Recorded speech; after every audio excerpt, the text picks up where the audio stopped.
Hi everyone, welcome to this particular lecture. Current affairs में बहुत बार 2 साल की जो थीम्स होती हैं वो इम्पोर्टेंट होती हैं, तो हमें टेंटेटिवली आइडिया होना चाहिए। तो सबसे पहला टॉपिक जो इम्पोर्टेंट है वो है 50 ईयर्स किसके, इमरजेंसी के, नेशनल इमरजेंसी। अब इमरजेंसी के लिए हमें तीन चीज़ें समझनी है कि भाई आर्टिकल 352, आर्टिकल 356, 352, आर्टिकल 356 और आर्टिकल 360, ये तीन आर्टिकल्स होते हैं। अब ये तीन आर्टिकल्स किस किस चीज़ के लिए होते हैं? तो 352 होता है इमरजेंसी जो नेशनल लगती है, 356 होता है प्रेसिडेंट रूल। कौन सा रूल होता है? President rule. इसको आप स्टेट इमरजेंसी भी बोल सकते हैं। और 360 होता है फाइनेंशियल। अब आर्टिकल्स याद होने के साथ साथ हमें इनके जो यू कैन से कंडीशंस हैं वो भी पता होनी चाहिए। 352 इमरजेंसी कब लगेगी? जब वॉर हो रहा हो या किसी दूसरे बाहरी कारणों की वजह से एक्सटर्नल एग्रेशन हो जाए, राइट। दूसरा, रिबिलियन हो रहा हो, पर रिबिलियन इंडिया में इंटरनली हो रहा हो, पर ये रिबिलियन आर्म्ड है। आर्टिकल 356 की अगर हम बात करें कि स्टेट में ये कब लगता है, तो बड़ा एक अजीब सा टर्म है जिसको कहते हैं break down of constitutional machinery. Break down of constitutional machinery. Now this breakdown of constitutional machinery indicates what? जब कॉन्स्टिट्यूशन के हिसाब से सरकार चलाना मुश्किल हो जाए या कॉन्स्टिट्यूशनल ऑब्जेक्टिव्स को फुलफिल करना मुश्किल हो जाए। और दूसरा रीजन है जब फेलियर हो, failure to comply with union directions, यानी केंद्र सरकार ने राज्य को कुछ बोला करने के लिए और वो वैसा नहीं करते हैं। आर्टिकल 365 है ये। तो क्या लग जाएगा वहां पे? President rule. ये टू एन एक्सटेंट ये भी इंडिकेट करता है कि हमारा जो कॉन्स्टिट्यूशन है वो क्वासाई फेडरल है। इस पर्टिकुलर सिचुएशन में आप देखेंगे कि हमारा कॉन्स्टिट्यूशन सेंटर लीनिंग हो जा रहा है, यानी यूनियन गवर्नमेंट इंपॉर्टेंट हो जा रही है, क्योंकि प्रेसिडेंट आपको पता होना चाहिए यूनियन गवर्नमेंट का पार्ट होता है, राइट है। अब आगे बढ़ेंगे तो हमारे यहाँ पे नेशनल इमरजेंसी जो लास्ट लगी, जिसका 50 ईयर्स मनाया जा रहा है, वो इमरजेंसी लगी थी 25 जून को, 25 जून 1975। और कब तक चली? 21 मार्च 1977 तक। ठीक है। इस इमरजेंसी के दौरान सस्पेंशन किया गया किस चीज का? फंडामेंटल राइट्स का। और कॉन्स्टिट्यूशन में फंडामेंटल राइट सस्पेंड हो जाएंगे इमरजेंसी के दौरान, ये हमने कौन से कॉन्स्टिट्यूशन से लिया है? हमने वीमार कॉन्स्टिट्यूशन फॉर जर्मनी से लिया है। ये हमें याद होना चाहिए, राइट। जो कॉन्स्टिट्यूशन में आप सस्पेंशन ऑफ फंडामेंटल राइट्स और इन सब के बारे में बात है, वो कौन से पार्ट में है? वो पार्ट 18 में है, ऐसा याद रखिएगा। आर्टिकल 352 से 360 इमरजेंसी के बारे में बात करते हैं। हमारे यहाँ पे नेशनल इमरजेंसी यानी आर्टिकल 352 की अगर हम बात करें तो नेशनल इमरजेंसी 3 टाइम्स लगाई गई है। ये 3 टाइम्स में सबसे पहली 1962 में लगाई गई, फिर 1971 में लगाई गई, फिर 1975 में लगाई गई। 1962 में चाइना का वॉर हुआ था, एक्सटर्नल वॉर था। 1971 में पाकिस्तान वॉर था, ये बांग्लादेश के क्रिएशन के टाइम पे जो वॉर हुए उससे रिलेटेड है। और 1975 हमारे यहाँ पे इंटरनल इमरजेंसी थी, इंदिरा गांधी के टाइम की। ठीक है। अब इंडिया में इमरजेंसी जब घोषणा होती है तो उसको पता है कॉन्स्टिट्यूशन में क्या कहते हैं? उसको कॉन्स्टिट्यूशन में वर्ड दिया गया है प्रोक्लेमेशन। इमरजेंसी का होता है प्रोक्लेमेशन।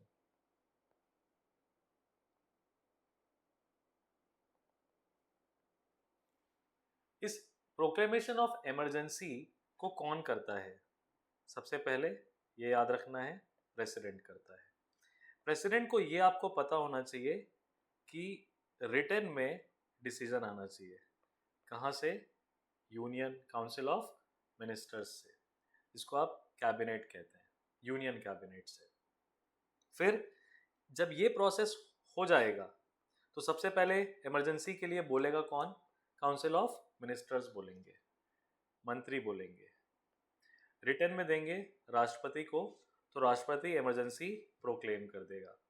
उसके बाद क्या होगा? नेक्स्ट प्रोसेस क्या है? अब हमारे यहाँ पे पार्लियामेंट के अप्रूवल के बिना तो कुछ हो नहीं सकता है, इसीलिए 1 महीने के अंदर अंदर, 1 महीने का टाइम पीरियड है। इस 1 महीने के अंदर अंदर अप्रूवल चाहिए, और एक हाउस से नहीं, अप्रूवल दोनों हाउस से चाहिए, लोकसभा से भी चाहिए और राज्यसभा से भी चाहिए। दोनों हाउस से अप्रूवल हो जाना चाहिए, तब इमरजेंसी लग जाती है। और अगर इमरजेंसी में अप्रूवल हो गया तो उसका जो ड्यूरेशन है वो कितना रहेगा? तो देखिए 6 मंथ्स तक वैलिड रहती है इमरजेंसी, 6 महीने तक वैलिड रहती है। और इसको क्या एक्सटेंड किया जा सकता है? तो 6 महीने के बाद यस, कैन बी एक्सटेंडेड। किसके अप्रूवल से? अगर सब्जेक्ट टू पार्लियामेंट्री अप्रूवल, यानी एक्सटेंशन प्रेसिडेंट नहीं कर सकता है, एक्सटेंशन सिर्फ और सिर्फ पार्लियामेंट अपने अप्रूवल से ही करा सकती है। कब? हर 6 महीने में। ये जो चीज है ये ऐड करी गई थी 44th अमेंडमेंट से हमारे कॉन्स्टिट्यूशन में 1978, कि किस तरीके से हमारे यहाँ पे इमरजेंसी का जो आप कह रहे हो एक्सटेंशन है 6 महीने के बाद क्या होगा, तो वो पार्लियामेंट्री अप्रूवल के बिना आप नहीं कर सकते। ये 44th अमेंडमेंट में ऐड किया गया था इस चीज को। क्लियर है? ये चीज याद रखने वाली है यहाँ पे, मतलब बहुत इंपॉर्टेंट है कि ड्यूरेशन 6 महीने का है और can be extended indefinitely with parliamentary approval.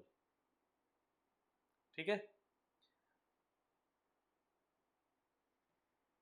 अब इमरजेंसी मान लीजिए लगी हुई है और लोकसभा डिसॉल्व हो जाए। लोकसभा डिसॉल्व होने का मतलब सिंपल हम कहते हैं सरकार गिर गई। लोकसभा डिसॉल्व मतलब सरकार गिर गई। ठीक है? तो लोकसभा जब डिसॉल्व होगी तो फिर क्या होंगे? इलेक्शंस होंगे या न्यू लोकसभा कॉन्स्टिट्यूट की जाएगी। तो जब इलेक्शंस होंगे तो भी नई लोकसभा कॉन्स्टिट्यूट की जाएगी, राइट? तो इसमें क्या होगा? इमरजेंसी कैसे हटाएंगे? तो इमरजेंसी जो है अंटिल 30 डेज चलती रहेगी।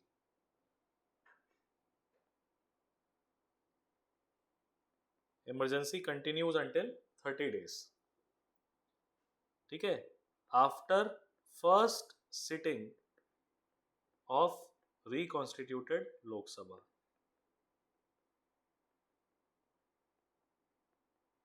यानी 6 महीने अगर मान लो अप्रूव पूरे होने वाले थे और 5.5 मंथ्स के बाद लोकसभा ही डिसॉल्व हो गई, सरकार ही गिर गई, तो अब इमरजेंसी चलती रहेगी और एक फ्रेश लोकसभा कॉन्स्टिट्यूट होनी चाहिए, फ्रेश लोकसभा कॉन्स्टिट्यूट होनी चाहिए।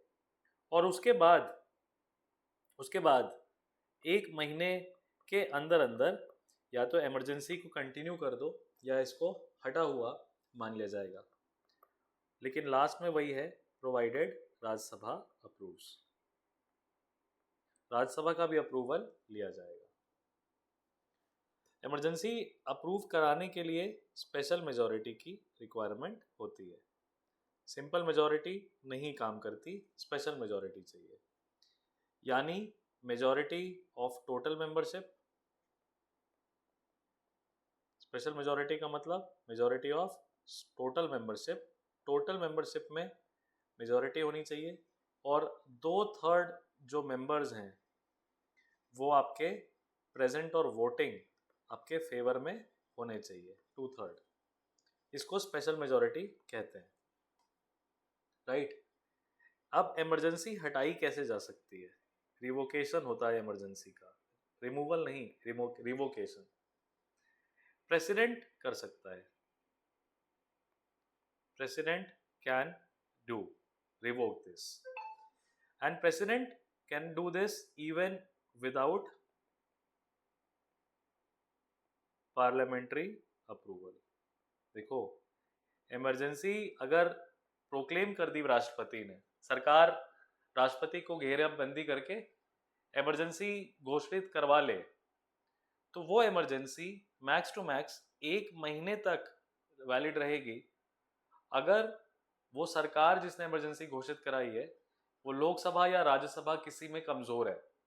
क्योंकि 1 महीने के अंदर अंदर आप देख रहे हैं कि लोकसभा और राज्यसभा दोनों का अप्रूवल होना जरूरी है और दोनों के अप्रूवल के लिए दोनों हाउसेज में स्पेशल मेजॉरिटी चाहिए। तो इमरजेंसी प्रोक्लेम करवा के 1 महीने तक चीजें अपने फेवर में तो कोई भी कर सकता है, यानी इमरजेंसी का अगर मिसयूज हो रहा होगा तो ज्यादा दिन तक नहीं हो पाएगा। यहां तक कि अगर लोकसभा सरकार गिरा भी दे मान लीजिए लोग, तो उसके बाद भी आपको चेक दे रहा है कि 30 दिन तक न्यू लोकसभा बनने के बाद अप्रूव कर दो, इमरजेंसी को एक्सटेंड कर दो, वरना मान लिया जाएगा कि इमरजेंसी खत्म हो चुकी है। तो ये एक पॉइंट है बहुत इंपॉर्टेंट। लेकिन इमरजेंसी को कंटिन्यू अगर करना है 6 महीने के लिए तो फिर से पार्लियामेंट का इंपॉर्टेंस आता है। लेकिन इमरजेंसी को हटाने के लिए पार्लियामेंट्री अप्रूवल का रिक्वायरमेंट नहीं है। ये बहुत इजी है हमारे लिए समझना और याद रखना, ठीक है। अब सर इमरजेंसी लगा तो दी स्पेशल मेजॉरिटी के लिए, पर 6 महीने बाद क्या? 6 महीने बाद जब सवाल आएगा कि इमरजेंसी को एक्सटेंड करना है, तो इमरजेंसी एक्सटेंड करने के लिए भी क्या लोकसभा क्या राज्यसभा में वापस से स्पेशल मेजॉरिटी चाहिए? नहीं, सिंपल मेजॉरिटी चाहिए।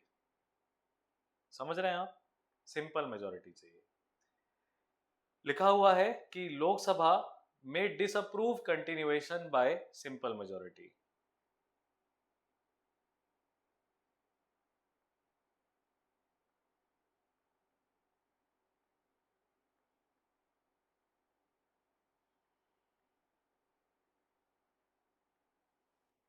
सो इंपॉर्टेंट पॉइंट यहाँ पे वापस से नोट करने वाला ये है कि जो हमने समझा है, यहाँ लिखा है disapprove continuation bye simple majority. Parliament ये कह सकता है सिंपल मेजॉरिटी के लोग, सिंपल मेजॉरिटी आके जितने लोग आए उसके में 50% से ज़्यादा लोग कह दें कि नहीं यार हटाओ इमरजेंसी, तो हट जाएगी।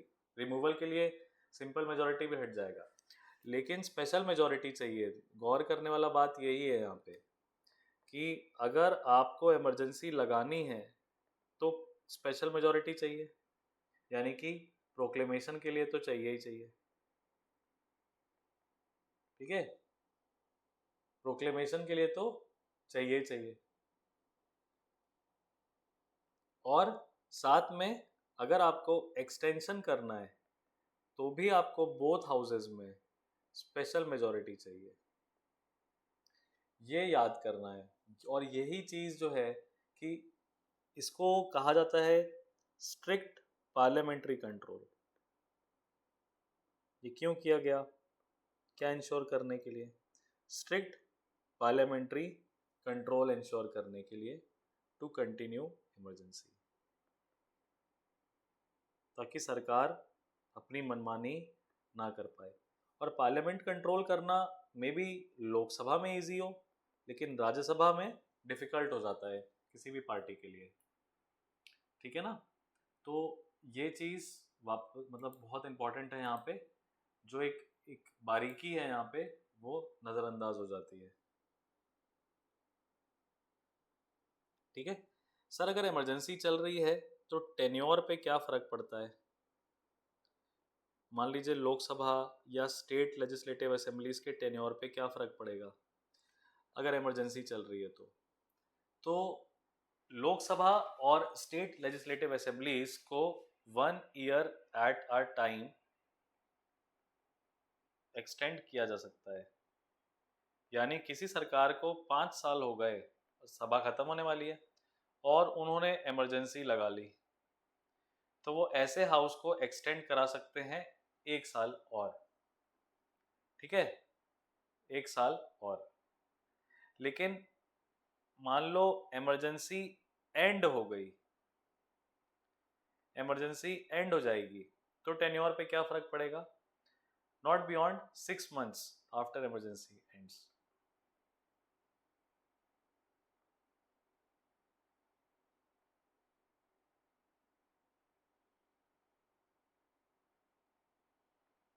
इमरजेंसी एंड हो गई, राइट, खत्म हो गई, प्रोक्लेमेशन ऑफ इमरजेंसी हो गई, तो आप 6 महीने तक एक्सटेंड करा सकते हैं अपनी लोकसभा और स्टेट लेजिस्लेटिव असेंबली। ठीक है, Lok Sabha and state legislative assemblies 1 year at a time extend की जा सकती हैं, but not beyond 6 months after emergency ends. आपको इलेक्शन 6 महीने इमरजेंसी खत्म हो जाने के बाद कराना ही पड़ेगा, ये इंपॉर्टेंट है। ठीक है, तो इमरजेंसी के दौरान ये नहीं माना जाता है कि आपका जो पार्लियामेंट है वो जो current elected member of parliaments हैं उनके टेन्योर में पॉज लग गया है। इमरजेंसी लग जाने का मतलब ये माना जाता है कि कोई ऐसी कंडीशन आ गई है जिसकी वजह से कॉन्स्टिट्यूशन के कुछ स्पेशल प्रोविजंस एक्टिव हो गए हैं और नॉर्मल लॉ और ऑर्डर नॉर्मल तरीके से नहीं चलेगा। तो इमरजेंसी ख़त्म हो जाने के बाद वापस से न्यू इलेक्शंस करा के नया लोकसभा बनाना चाहिए ताकि ऐसी प्रॉब्लम्स को डील किया जा सके। तो मान लिया जाता है कि जो लोकसभा राज्यसभा है वो एंड हो जाएगी। इसके ऊपर और डिटेल में डिस्कशन करना है, लेकिन फंडामेंटल राइट्स सारे क्या हो जाते हैं? सस्पेंड हो जाते हैं। ये जो सस्पेंशन है ना, इसका भी डिक्लेरेशन आर्टिकल 359 के अंदर प्रेसिडेंट करता है। फिर क्वेश्चन पूछेगा कौन से आर्टिकल्स हैं जो सस्पेंड नहीं होते? आर्टिकल 20 और 21 सस्पेंड नहीं होते। आर्टिकल 21 है right to life and personal liberty, और 20 के अंदर 3 तरह के अधिकार दिए हुए हैं। एक, एक्स पोस्ट फैक्टो लॉ दिया हुआ है। दूसरा, राइट अगेंस्ट सेल्फ इंक्रिमिनेशन दिया हुआ है, आप खुद के खिलाफ गवाही या सबूत नहीं दे सकते।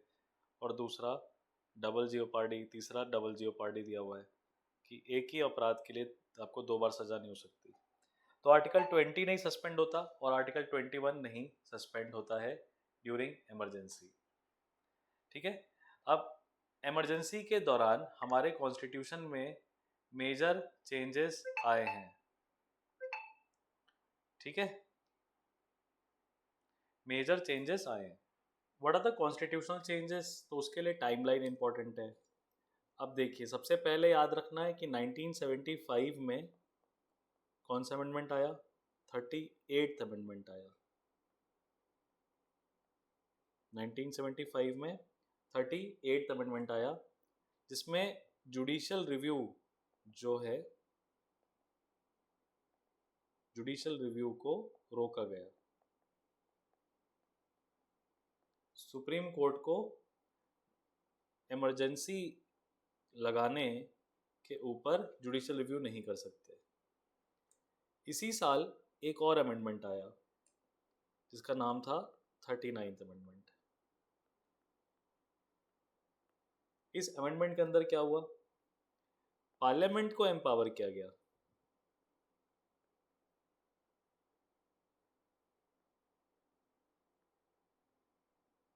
Empower parliament to decide election disputes.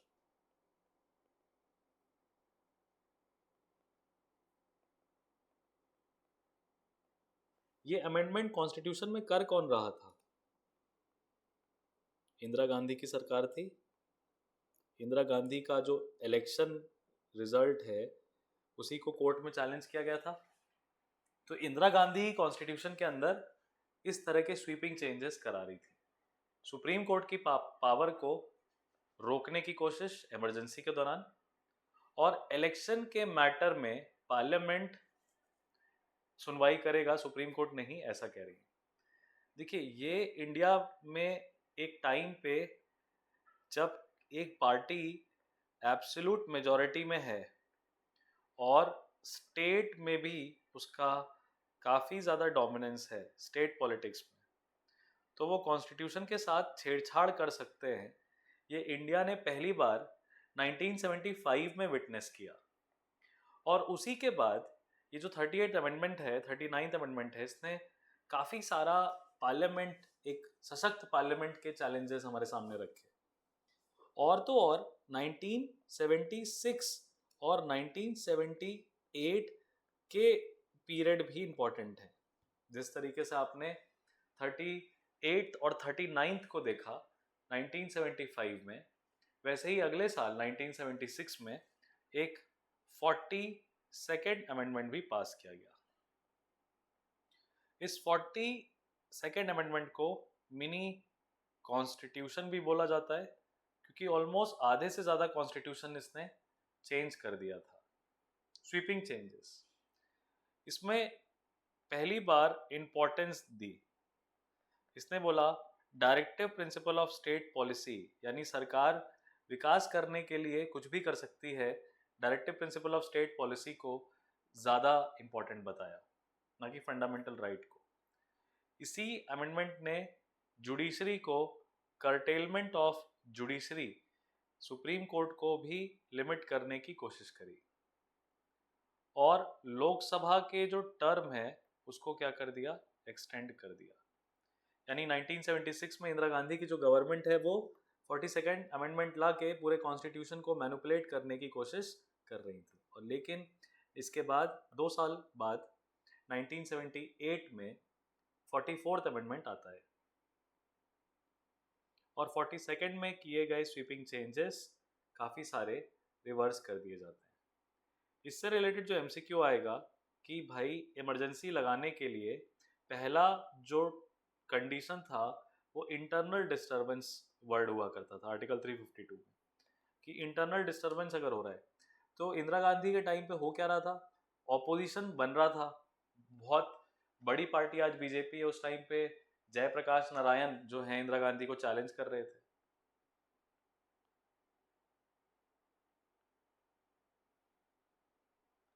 ठीक है, जयप्रकाश नारायण इंदिरा गांधी को चैलेंज कर रहे थे।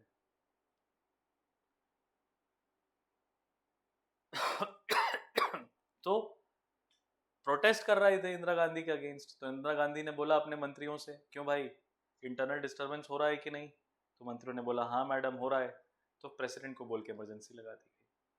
44th अमेंडमेंट में तब तक हमारा जो 1978 तक हमारा पार्लियामेंट, हमारा देश, ये इंटरनल डिस्टरबेंस से क्या नुकसान है कि अगर सिर्फ इंटरनल डिस्टरबेंस देखो तो सब्जेक्टिव है।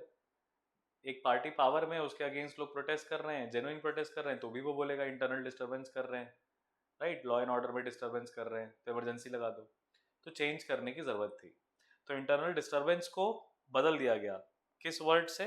आज हमें क्या कंडीशन पता है, आर्म्ड रिबिलियन होना चाहिए। रिबिलियन तो ठीक है, आर्म्स अगर उठा लें लोग, तलवार उठा लें, बंदूकें उठा लें, तो फिर इमरजेंसी लगा देंगे। और इस इमरजेंसी के ऊपर जुडिशियल रिव्यू भी हो सकता है, समझ गए? जुडिशियल रिव्यू यानी पार्लियामेंट्री कंट्रोल तो रहेगा ही रहेगा, लेकिन सुप्रीम कोर्ट भी उसको डबल चेक कर सकती है। और इसी टाइम पीरियड में 1977 वो टाइम था जब इमरजेंसी खत्म होती है। अब इमरजेंसी के दौरान सरकार ने तो अपनी बहुत मनमर्जी करी, तो 1977 में एक नया कमीशन बनाया गया, शाह कमीशन। क्या बनाया गया? शाह कमीशन। ये शाह कमीशन क्या देखने वाला था? ये प्रोब करता, रिसर्च करता probe into emergency abuses. ठीक है, अब्यूज ऑफ पावर जो हुआ है उस टाइम स्टेट ने क्या क्या किया है। फिर 1978 में ही फॉर जो आपको बोला ना 44th अमेंडमेंट, उसने भी काफ़ी सारे चेंजेस किए। उसने बोला कि देखो प्रेसिडेंट को जब भी काउंसिल ऑफ मिनिस्टर्स अगर कह रहे हैं तो वो रिटन में होना चाहिए ताकि उसका रिकॉर्ड रहे कि हाँ भाई मंत्रियों ने कहा था। ठीक है, उसके बाद 1 महीने के अंदर अंदर क्या चाहिए, पार्लियामेंट्री अप्रूवल चाहिए। देखना हमारे कॉन्स्टिट्यूशन में ये सब 1975 में नहीं था, तभी इमरजेंसी इतनी आसानी से लगा दी गई। और ये सब चाहिए आपको स्पेशल मेजॉरिटी से, राइट, 1 महीने के अंदर अंदर। और जो आप फंडामेंटल राइट सस्पेंड करते हो 359 के अंदर अंदर, इसमें 20 और 21 जो है आर्टिकल, ये इन्फोर्सेबल रहेगा। ये भी 44th अमेंडमेंट में बोला गया, 44th अमेंडमेंट में बोला गया। ठीक है, आर्टिकल 358 में, आर्टिकल 358 में ऑटोमेटिक सस्पेंशन की बात है। ऑटोमेटिक सस्पेंशन है of fundamental rights. Automatic suspension है फंडामेंटल राइट्स के। आर्टिकल 19 जो है ऑटोमेटिकली सस्पेंड हो जाता है। लेकिन बोला गया ये सिर्फ वॉर या एक्सटर्नल कंडीशंस या एक्सटर्नल एग्रेशन के कंडीशन में, यानी जब आपकी लड़ाई झगड़ा हो जाएगा किसी देश से, उसी केस में आपका आर्टिकल 19 ऑटोमेटिकली सस्पेंड होगा। और 44th अमेंडमेंट में ही एक इंपॉर्टेंट चीज और बोली गई। 44th अमेंडमेंट में ही बोला गया right to property, earlier it was a fundamental right, now right to property was shifted under article 300A and it was made a constitutional right. So this is a very important topic from last year which continues to remain important. All right, and what are the other changes that was there?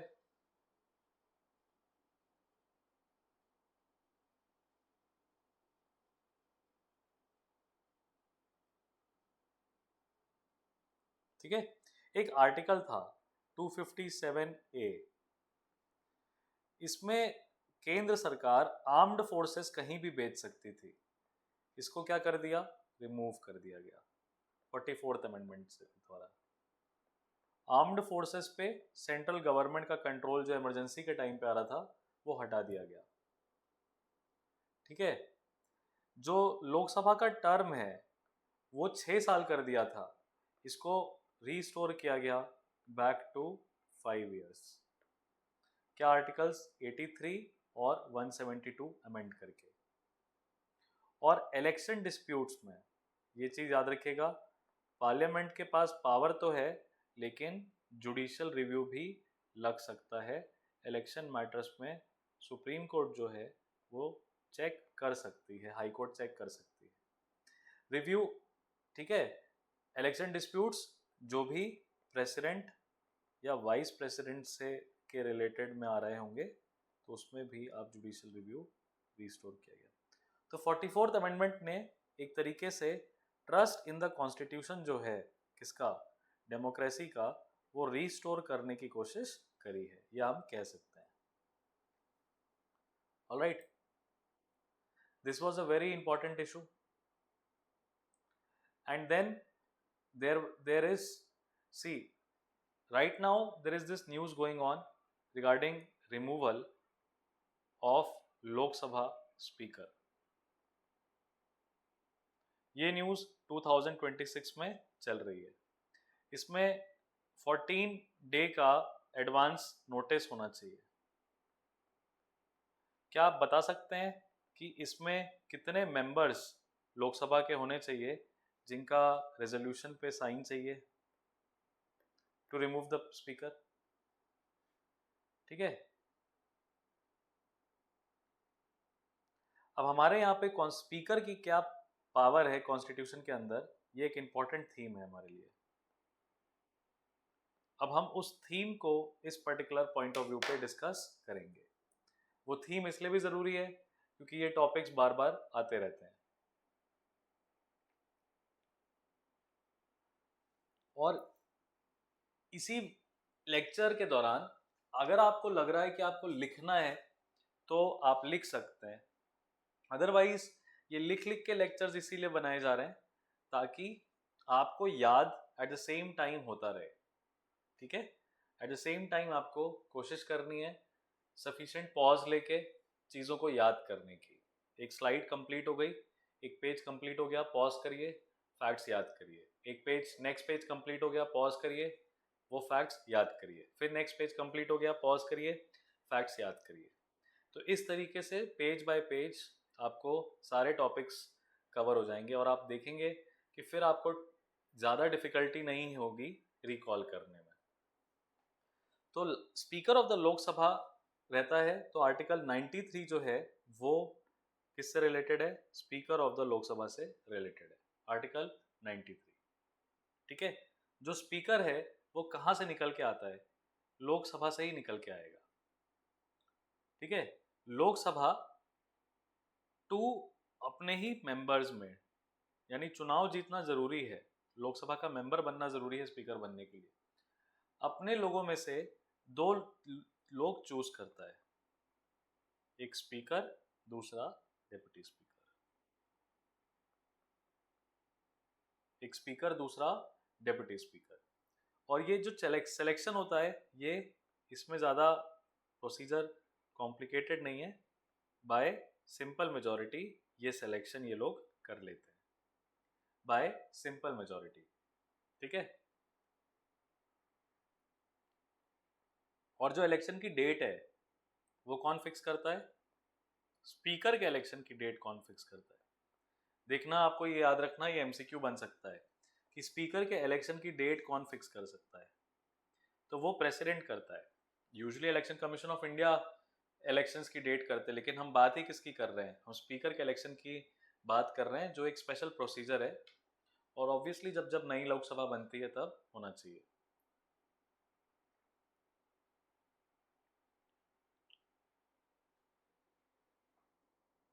ठीक है, this is important. अब उसकी जो position है वो क्या है?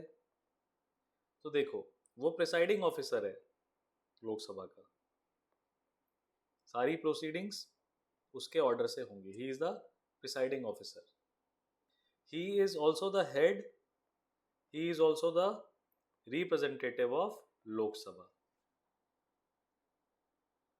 ठीक है, कितने टाइम के लिए?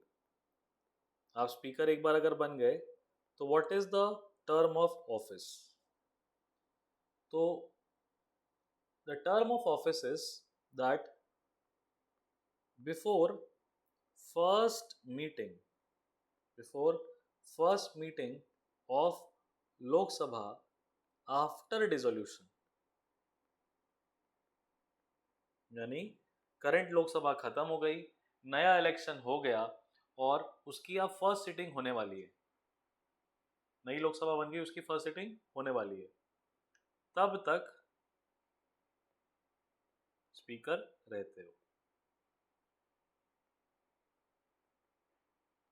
तो एक नॉर्मल सरकार 5 साल तक के लिए रहती है, 5 साल प्लस जब तक न्यू सरकार, नई गवर्नमेंट ना बन जाए, तब तक के लिए वो कंटिन्यू रहता है।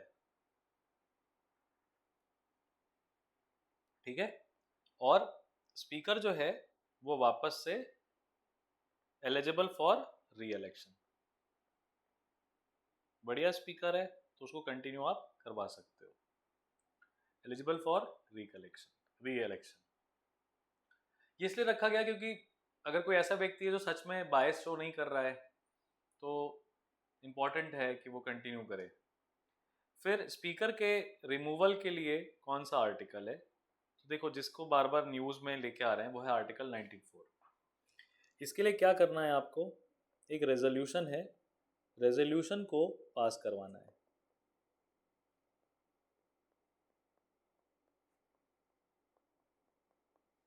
इस रेजोल्यूशन को पास कराना रहेगा, ठीक है, क्या करके 14 डे का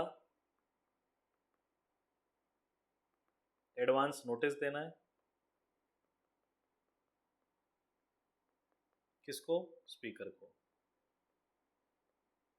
14 डे का एडवांस नोटिस मतलब 10 मार्च को अगर आपने नोटिस दे दिया कि स्पीकर तुमको हम रिमूव करने का प्रोसेस स्टार्ट कर रहे हैं, तो उसके पास टाइम है 24 मार्च तक का। यानी ये रेजोल्यूशन लोकसभा में 24 मार्च को दिया जा सकता है। तो नोटिस डालने के, रेजोल्यूशन डालने के पहले आपको 14 दिन पहले नोटिस देना होगा बिफोर मूविंग सच रेजोल्यूशन। ठीक है, जो रेजोल्यूशन है ये पास होना चाहिए, must be passed bye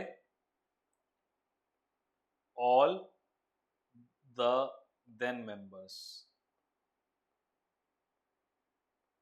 resolution passed by majority. तो 500 लोग अगर मेंबर्स हैं तो 250 प्लस 1 वोट चाहिए ये रेजोल्यूशन पास कराने के लिए। ठीक है, has been provided a minimum of 14 days notice has been given. तो ऐसे रिमूव हो सकता है। आर्टिकल 19(4) में ये वाला जो प्रोसीजर है वो दिया हुआ है। क्या प्रोसीजर दिया हुआ है कि रेजोल्यूशन पास कराने के पहले आप 14 दिन का नोटिस दीजिए स्पीकर को कि तुमको रिमूव कराएंगे। फिर ये रेजोल्यूशन मूव पास होगा majority of the then members, तभी पास होगा। देखिए, राज्यसभा का कोई लेना देना नहीं है स्पीकर से, तो राज्यसभा का कोई रोल रिमूवल पे भी नहीं है। रिमूवल की प्रोसीडिंग चल रही है, रेजोल्यूशन पे चर्चा चल रही है, तो स्पीकर कहाँ क्या बैठ सकता है? तो स्पीकर जो है वो बोल भी सकता है, कैन टेक पार्ट। लेकिन क्या आप इसको वोटिंग का अधिकार देंगे? ठीक है, तो he can cast a vote, cast vote भी कर सकता है, लेकिन कास्टिंग वोट नहीं होता है इसके पास। अब देखिए, कास्टिंग वोट क्या होता है? कास्टिंग वोट एक टर्म है। कास्टिंग वोट क्या टर्म है कि अगर 50-50 वोट्स आ गए तो एक पर्सन है जिसके पास फाइनल वोट है, कास्टिंग वोट। ये स्पीकर के पास अपने रिमूवल के लिए टाइम पे नहीं रहेगा, तो वोट वो फर्स्ट इंस्टेंस में करेगा, कास्टिंग वोट नहीं कर पाएगा, डेडलॉक कभी भी डिसाइड नहीं कर पाएगा। ऐसे केस में क्या होगा, कॉन्स्टिट्यूशन में ये मेंशन नहीं है। ठीक है, तो ये कॉन्स्टिट्यूशन में स्पीकर के जो अपॉइंटमेंट है, जो रिमूवल है, एक तरीके से प्रोसेस आपने समझ लिया। अब हम समझ लेते हैं कि कॉन्स्टिट्यूशन के अंदर स्पीकर की क्या क्या ड्यूटीज हैं। देखिए, जो भी मेंबर्स ऑफ पार्लियामेंट के राइट्स हैं, जो भी इनके प्रिविलेजेस हैं, वो कौन प्रोटेक्ट करता है? इनका प्रोटेक्टर कौन होता है? इनका प्रोटेक्टर होता है स्पीकर। सब कंप्लेंट रिक्वेस्ट स्पीकर को ही करते हैं। ठीक है, कोई भी चीज अगर नॉट कवर्ड बाय रूल्स है, पार्लियामेंट के रूल्स उस पर नहीं बने हैं, तो वो कौन चलाएगा? स्पीकर चलाएगा। अगर मान लीजिए डेडलॉक आ जाए और कोई भी बिल पास नहीं हो रहा, तो वो रिजॉल्व कौन कर सकता है? स्पीकर वोट करके कर सकता है। अगर लोकसभा और राज्यसभा की जॉइंट सिटिंग है, एक साथ दोनों हाउसेस के मेंबर्स को बुलाया गया बैठने के लिए, तो उसको उसको प्रिसाइड कौन करेगा? Speaker of Lok Sabha. देखिएगा, राज्यसभा का चेयरमैन नहीं करेगा, स्पीकर करेगा। और इसके पास एक और पावर है, आर्टिकल 110 क्लॉज 4 के अंदर कोई बिल मनी बिल है कि नहीं है, ये कौन डिसाइड कर सकता है? स्पीकर डिसाइड कर सकता है। ठीक है, तो स्पीकर के पास इतनी सारी इंपॉर्टेंट ड्यूटीज है। अब डेप्यूटी स्पीकर के बारे में भी थोड़ी बात कर लेते हैं। किसके बारे में? डेप्यूटी स्पीकर के बारे में। ये डेप्यूटी स्पीकर क्या है? डेप्यूटी स्पीकर की सबसे पहली बार जो पोस्ट है वो 1921 में निकल के आई थी, गवर्नमेंट ऑफ इंडिया एक्ट 1919 से। ये इतना ज़रूरी फैक्ट तो नहीं है, राइट। सेंट्रल लेजिस्लेटिव असेंबली में सच्चिदानंद सिन्हा जो हैं पहले डेप्यूटी स्पीकर बन के निकल के आए सेंट्रल लेजिस्लेटिव असेंबली में सबसे पहली बार। लेकिन जब इलेक्शन के बाद पोस्ट इंडिपेंडेंस, जब हमारा पहला इलेक्शन हुआ तो उस टाइम पे कौन बना? M.A. अयंगर। M.A. अयंगर बने, ठीक है, ये याद रखना है।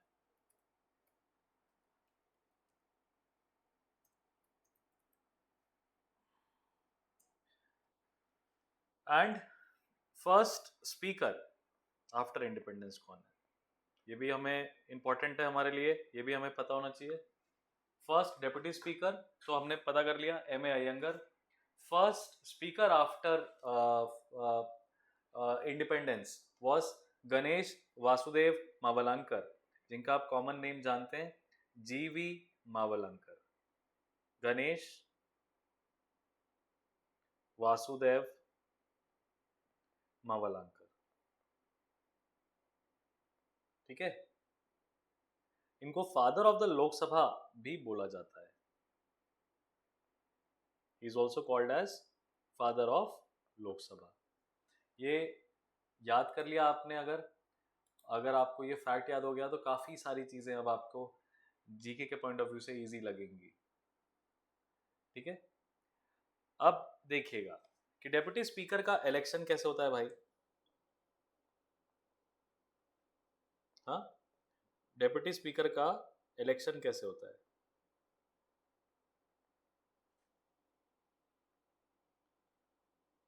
तो ये जो डेप्यूटी स्पीकर की जो पोस्ट है ये ऑफर की जाती है ऑपोजिशन को,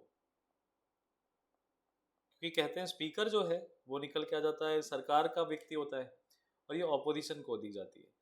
ये कॉन्स्टिट्यूशन में नहीं, एज पर कन्वेंशन, यानी पार्लियामेंट में चलने वाली जो रीति रिवाज होते हैं उसके हिसाब से, ठीक है।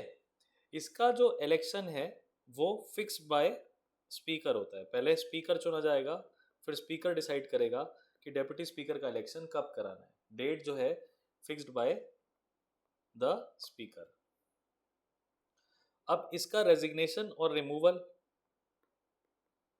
दोनों चीजें डेप्यूटी स्पीकर की भी देखनी है।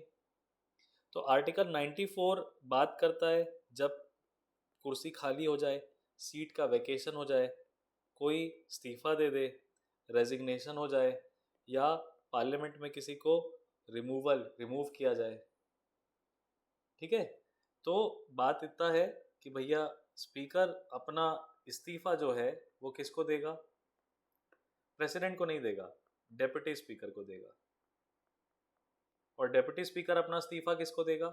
ये वाइस वर्सा चलता है, ठीक है।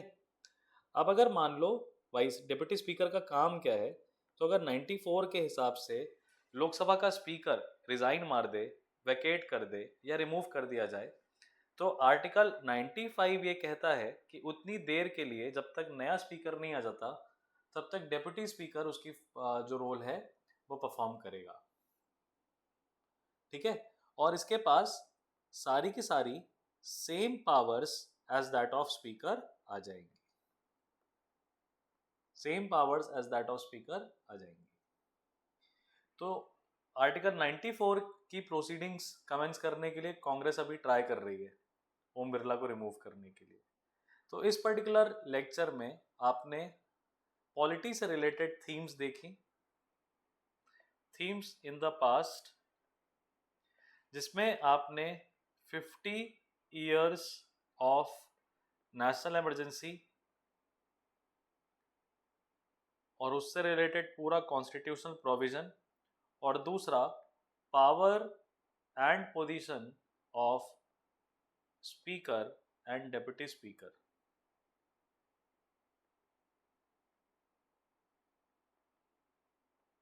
Power and function of speaker and deputy speaker, ये आपको दोनों टॉपिक्स हो गए। प्लीज आप इनके अपने नोट्स बना लीजिएगा, ठीक है। उस नोट को आप 2 टाइम्स रिवाइज कर लीजिएगा, इनका रिवीजन कर लीजिएगा, and don't forget to write me your opinions on such lectures.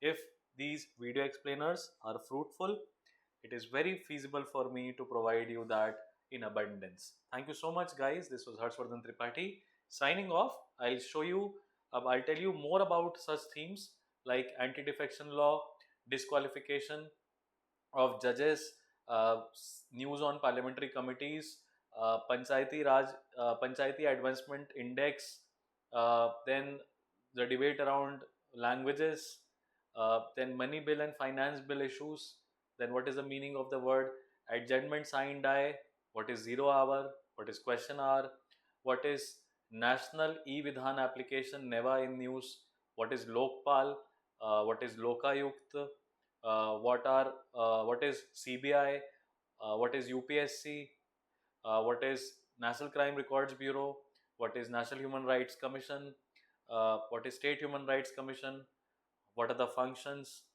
and these are the topics that are a part of this particular series of Indian polity, and themes that are there in this. So I am going to continue that in part by part. So you have to make sure that you complete it, and do not forget to write that to me, that how did you find these lectures. See you in the next.